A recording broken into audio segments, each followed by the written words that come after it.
delightful lecture.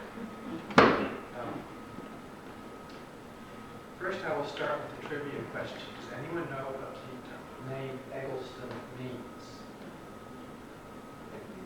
I'm sorry. What does the name Eggleston mean? Someone who sells eggs. No. Now can you hear me better? Am I on? Our name. Now am I on? You're on. Yeah, that's it. So what does the name Eggleston mean?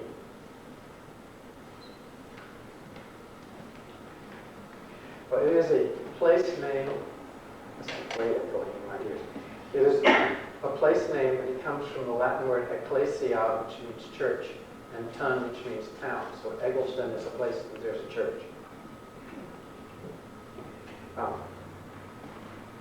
Elizabeth Carrington Eggleston was descended from a long line of educators. Her grandfather, Joseph Eggleston Sr., was a physician who lived out near Worship in a house called Marble Hill, which I guess is not there anymore. I might ask about that. After the Civil War, he saw the need for schools and founded the first Prince Edward Academy, which was in the former courthouse. And it's a good thing he did, because he took this picture of his students there, and it's the only image we have of the 1832 courthouse in Worship, which is an absolutely gorgeous Jeffersonian building, which is designed by William Howard, who was, again, one of the people who worked with Jefferson, and was probably built by Dabney Cosby. And his son, Joseph Dupuy Eggleston Jr., was born in their house out at Worsham.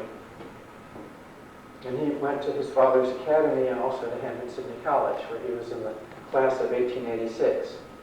And he became a teacher and taught in Georgia, in North Carolina, and Virginia, before he became a superintendent of schools in Asheville, North Carolina. And later that, he became a superintendent of schools back here in Prince Edward.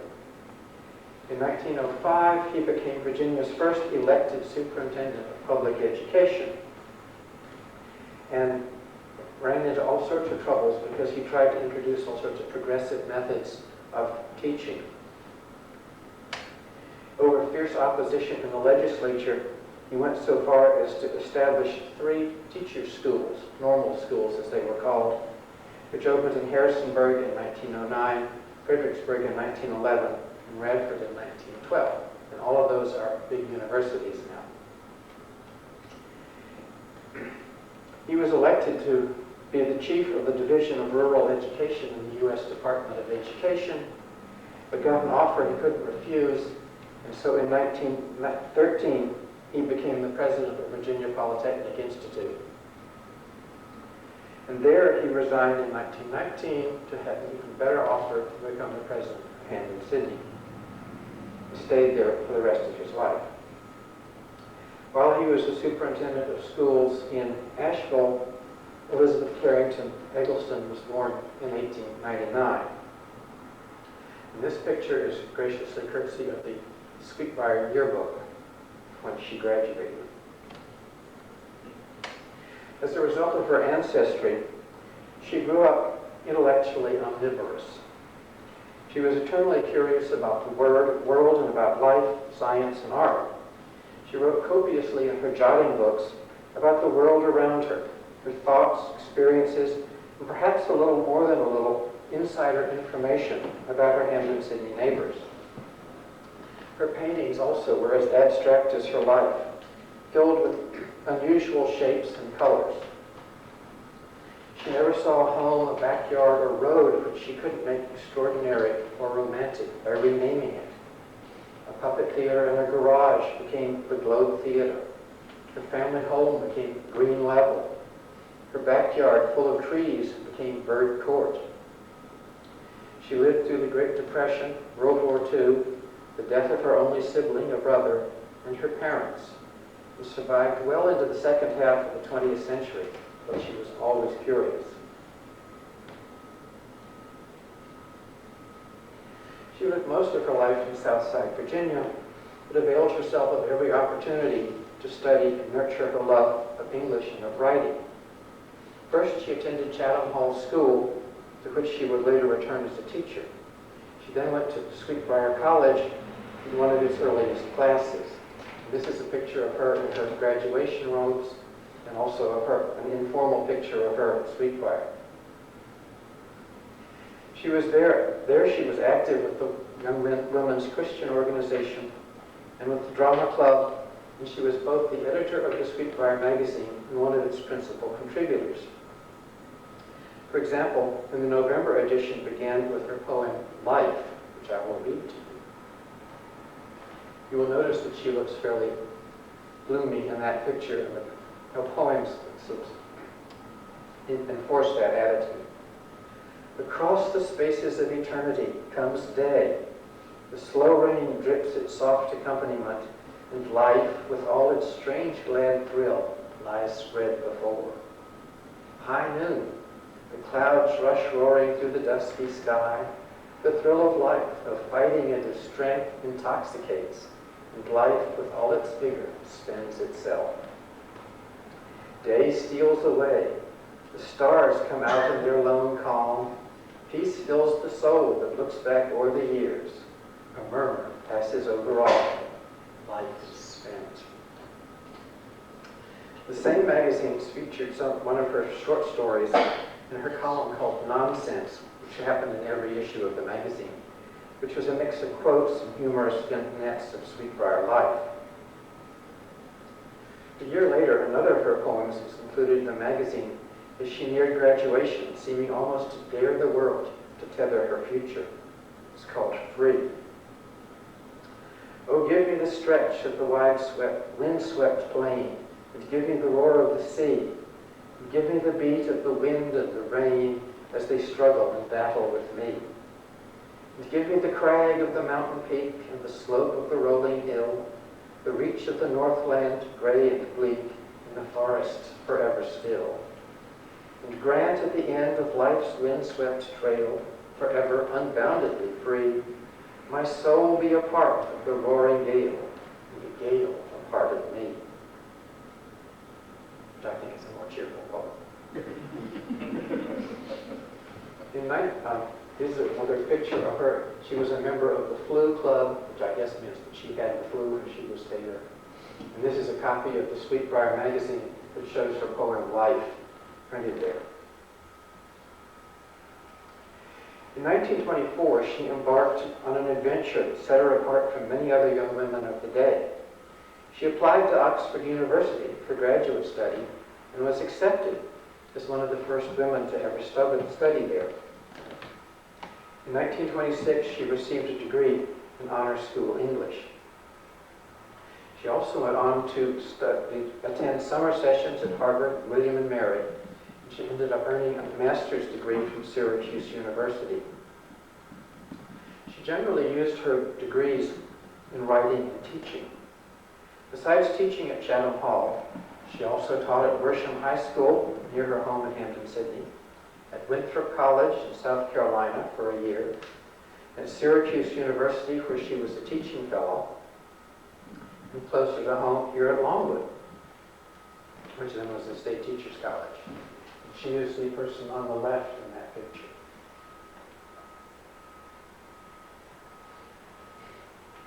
After her teaching career, she returned home to Hampden-Sydney in life in Penshurst, the president's house. This is a picture that's actually older than when she lived there. In her days, this front porch was completely covered with wisteria. There she embarked on one of her most enduring and endearing legacies on campus, the Globe Theater, to which we will return later. Her days revolved around home life and social life and her work with the community children. And there is a picture of her with all her doting neighborhood children gathered around her. This idyllic experience lasted until 1939, when Dr. Eggleston retired from the presidency. At first he refused to move from Penshurst, thus forcing Dr. Gammon to move to Middlecourt, which remains the president's house to this day. Eventually, however, The family moved into a new house a few blocks from Penshurst, down the campus's main east-west road, via Sackville. As I said before, she promptly named the house Green Level because, as she said, every house should have a name. There she would take care of her parents until they died. There she would live until she moved, very late in life, to a retirement facility in Lynchburg. The move to Green Level involved a major change in responsibilities. Because until that point, as she said, neither she nor her mother had ever had to cook breakfast for themselves. Their first efforts apparently were not very highly successful, since they burnt both the toast and the bacon.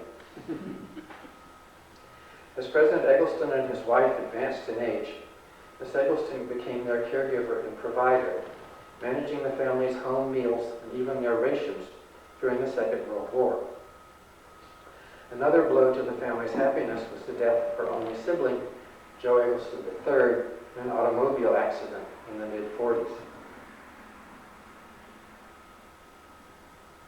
Here's a picture of her amongst all sorts of Hampden-Sydney men. She was active on the Hampden-Sydney campus and participated in this literary society, Sigma Upsilon, where she was an honored female member for several years, even appearing in this picture in the Kaleidoscope in 1940. She also contributed her works to area social functions and celebrations. In 1940, Longwood's Rotunda newspaper reported that Miss Elizabeth Eggleston of Hampden-Sydney, a Virginia poet, will read her poem Lilstracted at a meeting of the Beork at Thorn, which was one of their literary societies. The poem first appeared in the North American Review and has attracted much comment nationally. Miss Herman Bell will sing another of Miss Eggleston's poems, And I Loved a Lady. It must have been a very interesting event. She also received popular recognition nationally in 1941 when a poem was published in the Saturday Evening Post. And we have a copy of the Saturday Evening Post over here with her poem in it. Around 1935, Miss Eggleston began keeping daily journals, which she dubbed her jotting books. Rebecca Lane, the librarian at Hampden-Sydney, who indexed the books after Miss Eggleston's death, wrote, "The first entries were somewhat formal and stilted, as she endeavored to set forth her basic philosophy of life. She was much concerned over what to do with her life. Her early jotting books are filled with notes on her readings, with drafts of poems and short fiction. After World War II, she stopped writing in her jotting books and didn't begin again until around 1970. But she was always aware that those books, like her poetry, paintings, and even the marionettes, were a legacy for which she would be remembered. But she was careful in what she wrote and asked that after her death, the jotting books would not be read for 15 years. And it was at that point that Rebecca Lane took them over. Besides her, those are the jotting books. There are 3 shelves of these at Hampden-Sydney, and that's one of the shelves. Besides her work with puppets, poetry, and short stories, Miss Eggleston pursued art.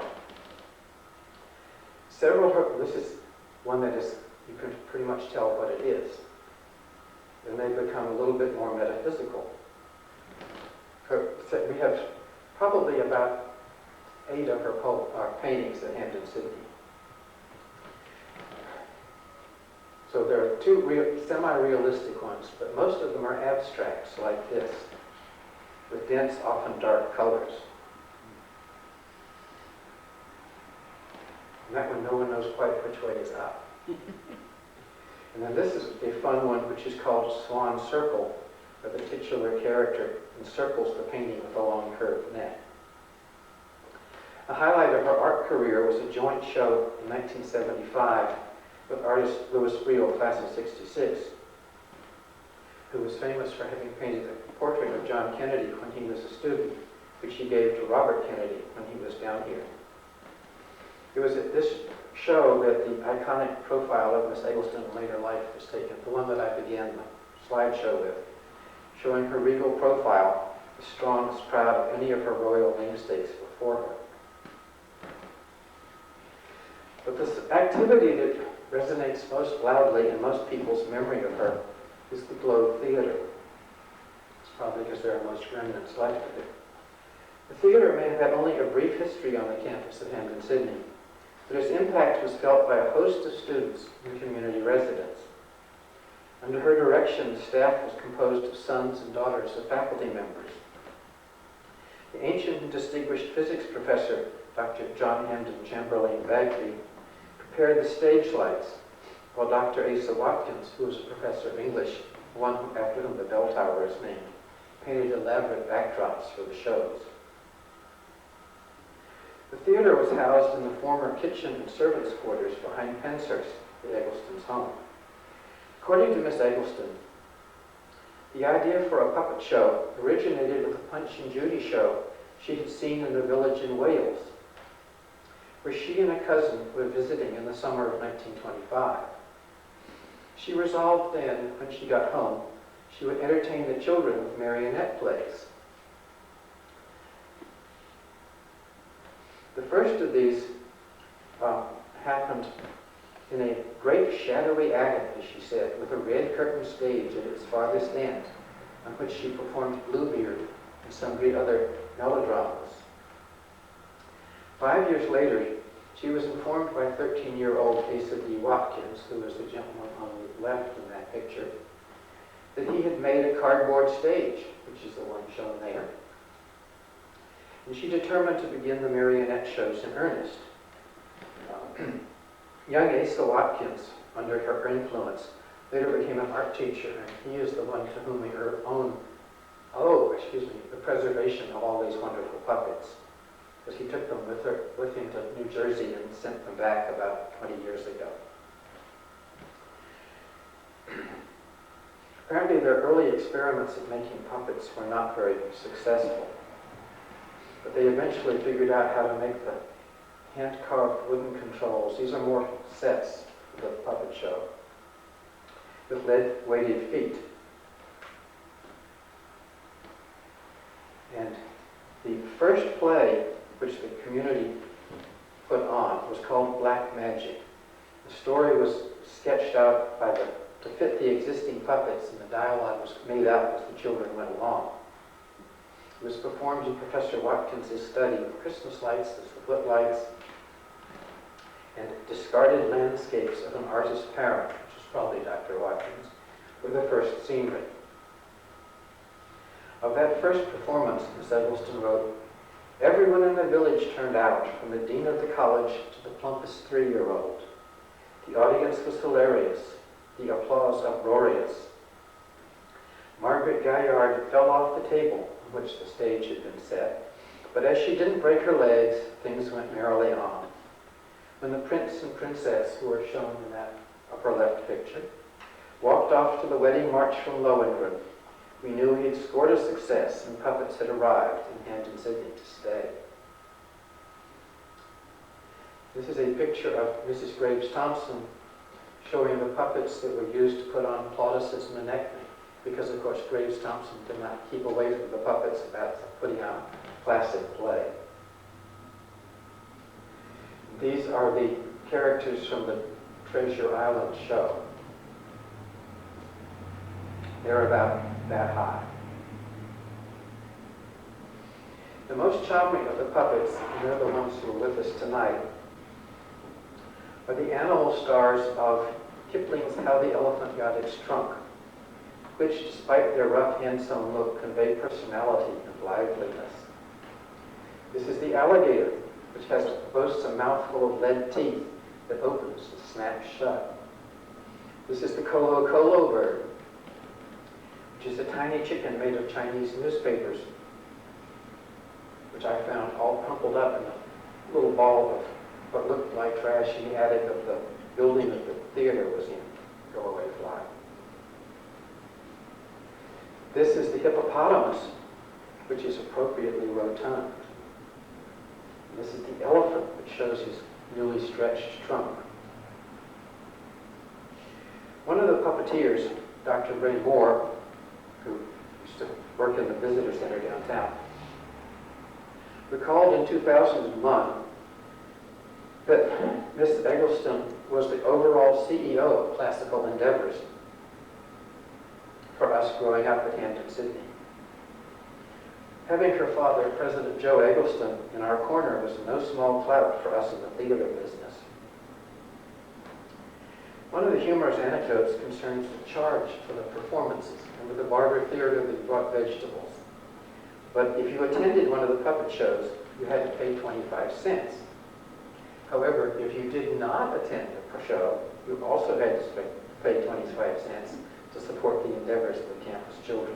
I'm not quite sure how they enforced this, but that was the rule.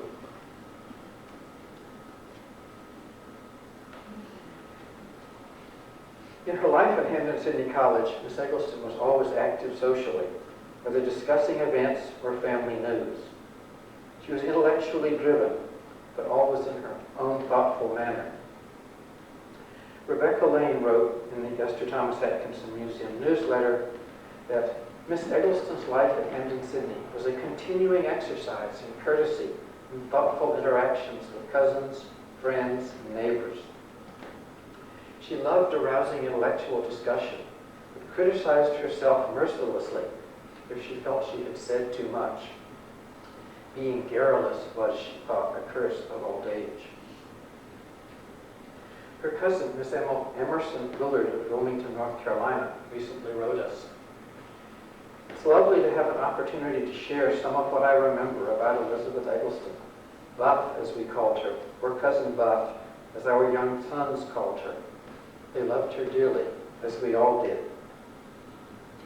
My recollection of my first visit to Penshurst as a young child in the 1920s was of a very shy cousin. I'm so glad I had the opportunity to get to know her better when I worked in the old library from 1950 to 51. Her family was living at Green Level by then. On lovely days at lunchtime, she would often fix sandwiches and ask me to stop by, and we would have a picnic in the field behind Green Level. She loved the outdoors, the wildflowers, and everything about nature. Those were special times. I remember visiting in their home, and Cousin Joe, that is to say President Eggleston, would be reading to Cousin Julia, his wife, in the late afternoon, and Buff would be keeping her watchful eye on them both. I would like to tell you about her Christmas visits with us after her parents died.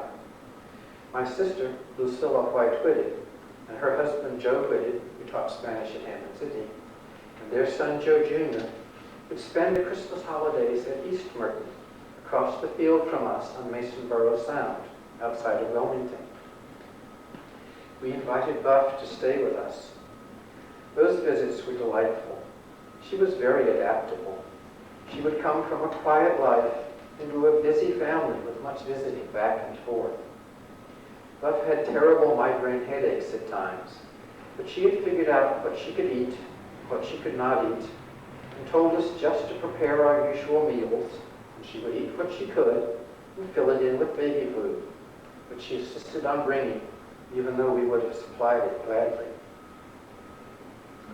Her sleeping habits, as Willard goes on to say, were very different from ours. She did her deep reading in the middle of the night and would nap in the daytime. She said she had to have quiet times in her room so she could enjoy the family at other times. Our boys were young and very active. She would take them on walks in the Sound. She loved the marsh grass, the shorebirds, and the paper white narcissus that bloomed at Christmas.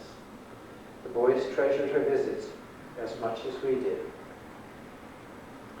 Toward the end, Miss Eggleston asked that after her passing, her ashes be spread over the grounds of the Union Cemetery on Via Sacra, where her parents lay, only a short distance from both her Hampden-Sydney houses.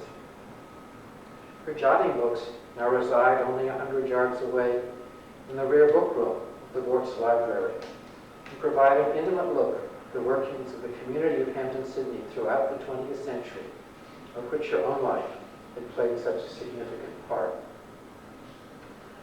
So that is what I have to say, but what really counts is we have brought some of the puppets from the theater. We have a script of one of the plays from the theater. We have the Saturday Evening Post with her poem in it. And we have some copies of pages from her jotting book.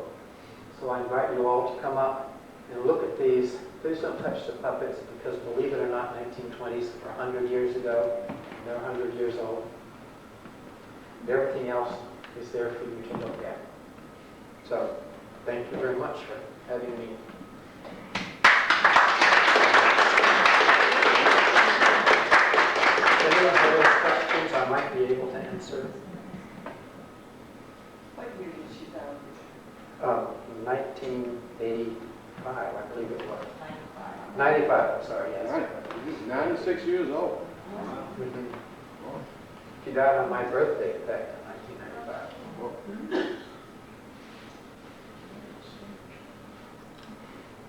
So, What was the origin of the nickname Buck? I don't know, but I assume that it just shows that crappy nicknames have been around for a long time.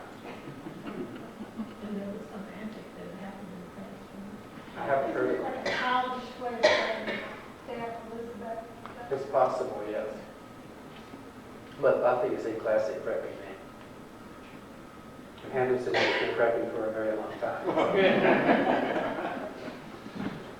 Does anyone know anything about Marble Hill? I mean, there's a voting district called that, which presumably is named after it, but does the house still exist? Do you know where it was? Who lives at Green Level now? Just a minute. Klein. No. Jackson, Antonio Jackson, lawyer, and his wife Marie Hooker, the physician. Only she's actually in Pennsylvania now. The year that I came to Harvard, I took a class with Janice Lemon, and it was supposed to be a class for the students, for the parents, and so she opened it up, and Miss Eggleston was the class. This was a painting class. This was a painting class, and she was doing abstracts. She also studied with Rachel Norman, I understand. She was delightful. She was, as they say, a class act. I mean, you can just tell from her picture that she was very class. She was much more cheerful in her old age than she appears to have been as a teenager. I think she would probably have had tattoos if she lived today.